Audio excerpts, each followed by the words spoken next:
ত্রয়োদশ জাতীয় সংসদ নির্বাচনে রংপুর ৪ আসনে জয়ী হয়েছেন এনসিপির সদস্য সচিব আখতার হোসেন। ১৬৩টি কেন্দ্রের প্রাপ্ত ফল অনুযায়ী আখতার হোসেন পেয়েছেন ১,৪৭,৯৪৭ ভোট। অন্যদিকে তার নিকটতম প্রতিদ্বন্দ্বী এমদাদুল হক ভরসা ধানের শীষ প্রতীক নিয়ে পেয়েছেন ১,৩৯,৬১৬ ভোট।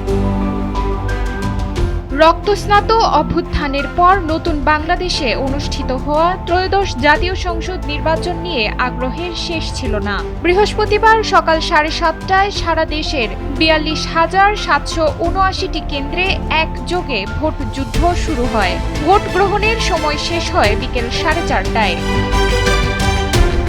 সকাল থেকে কেন্দ্রগুলোতে ভোটারদের উপস্থিতি কম থাকলেও বেলা বাড়ার পর ব্যাপক ভিড় লক্ষ্য করা যায়। বিশেষ করে তরুণ ভোটারদের উপস্থিতি ছিল চোখে পড়ার মতো। সব মিলিয়ে সারা দেশে শান্তিপূর্ণ ভোট হয়েছে বলে মত দিচ্ছেন পর্যবেক্ষকরা।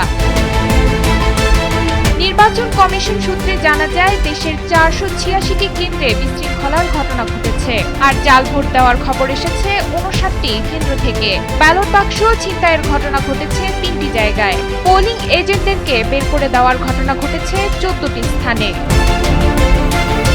নুসরাত তালবিয়া, সময়ের আলো।